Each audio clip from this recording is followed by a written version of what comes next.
Have you ever noticed the peculiar cruelty of modern morality? Right this moment, a woman in London is staring at a text message she cannot answer.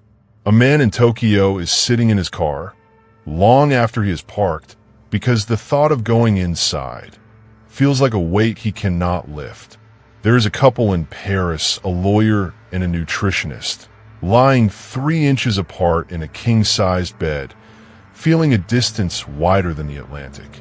If every heart that felt the pressure to forgive and move on emitted a spark, the night side of the earth would glow like a furnace.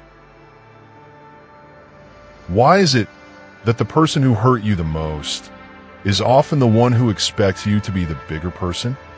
Why are we, the victims, the ones who end up trapped in the moral shackles of must forgive? We are told that forgiveness is a gift you give yourself. We are told that holding on to resentment is like drinking poison and expecting the other person to die. It is a beautiful metaphor. It is also a lie. Because sometimes forced forgiveness is not liberation. It is just another form of violence. It is a spiritual tax, levied on a heart that has already paid too much. Civilized society wants the story to be neat. It wants the broken vase to be glued back together, even if the jagged edges still cut your hands. It wants to archive your pain so that it can feel comfortable again. Tonight, we need to talk about the things society does not permit us to say out loud. We need to talk about the right not to forgive. Welcome back to The Mindful Path.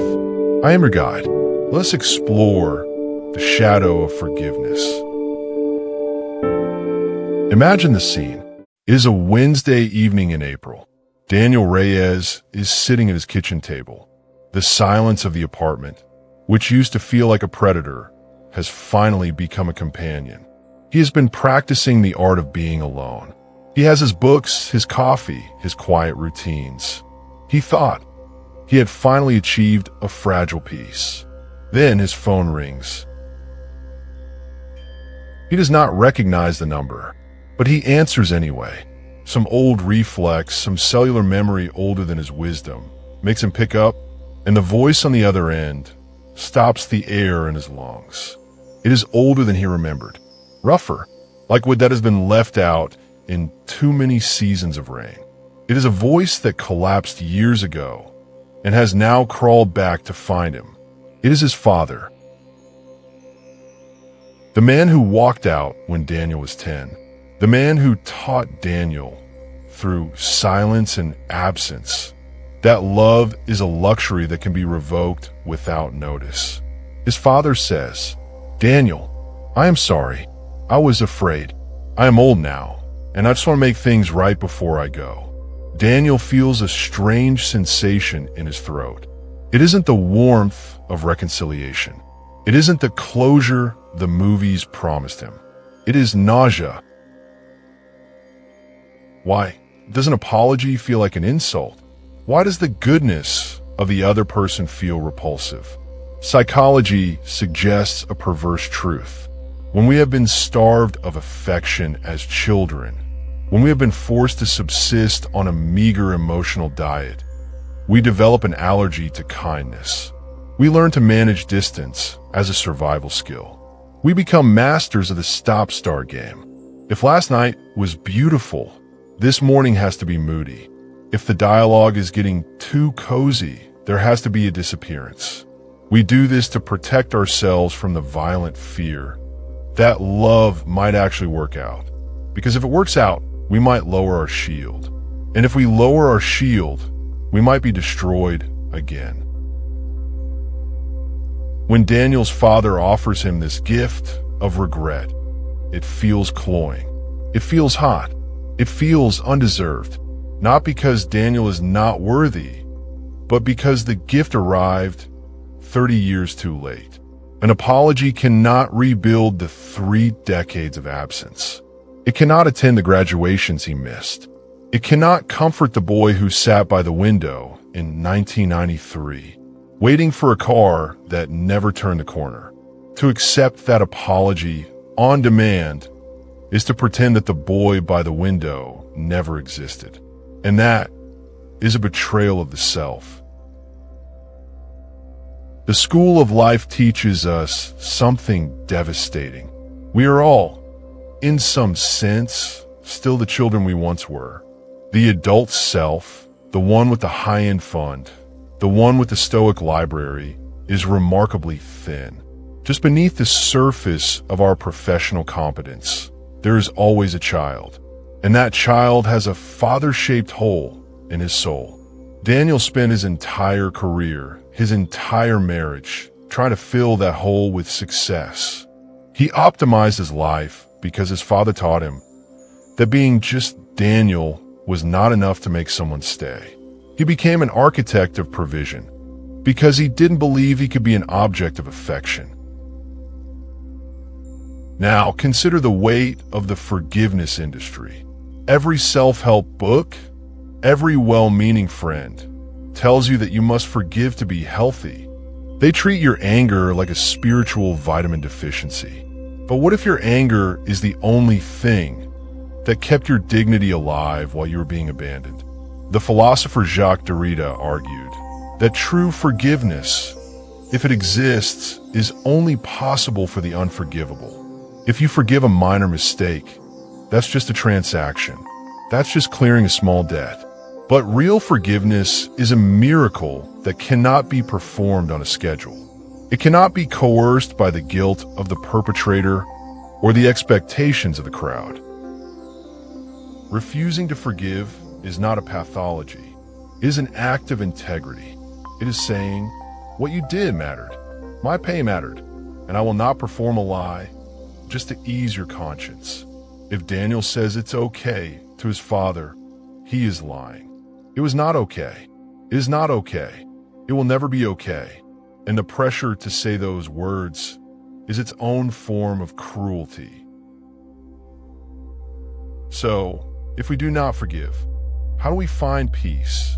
How do we practice Stoicism without becoming cold and bitter? Marcus Aurelius did not tell us to love those who hurt us. He was an emperor. He understood the full register of human malice. What he instructed was something far more precise and far more achievable. He said, "You have power over your mind, not outside events. Realize this, and you will find strength, not over the past, not over your father's choices, not over the 30 years of silence, over your mind, over the meaning you make of what happened to you." Amor Fati, the love of fate, does not mean loving the person who broke you. It does not mean approving of the neglect. It means loving the version of yourself that survived the breaking. It is a reframe that changes the entire architecture of the soul. Daniel Reyes did not become a successful man because his father left, but he became a man who could survive anything despite it. His resilience, his depth, his Saturday mornings drawing horses with Sophia, these are the materials he found in the ruins. He didn't need his father's apology to be whole. He was already whole in his scars. The Stoics spoke of the inner citadel. It is an inner fortress that no external force can breach. Not because bad things stop happening, but because you have learned that your response is always within your power. Your dignity does not require his regret. Your peace does not require his understanding. Daniel sits in the silence of his kitchen. He looks at the phone. He thinks about the stop-start game his father played. He recognizes that his father was weak. He was broken. He was a victim of his own history. Daniel can feel empathy for that weakness without opening the door to the person. This is distance management. He realizes that lonely calm truly is better than continually agitated togetherness. He is not called back that night. He picks up his notebook. He writes one sentence: "I do not owe my healing to the person who wounded me." This is the secret of eternal resilience. It is the refusal to be defined by what was done to you. It is a refusal to let the wound be the deepest true thing about you. It is the choice to stop being a victim of fate and start being the author of the material. But as the clock on the wall ticks toward midnight, Daniel notices something else. In the brief moments before he hung up, his father mentioned a name Daniel's mother had spent a lifetime trying to erase, a name that suggests that Daniel's entire origin story was a lie, a secret that will force him to confront the darkest corner of his inner citadel, a secret about the woman who stayed and the man who left, and the reason why love was always optimized for everyone but him.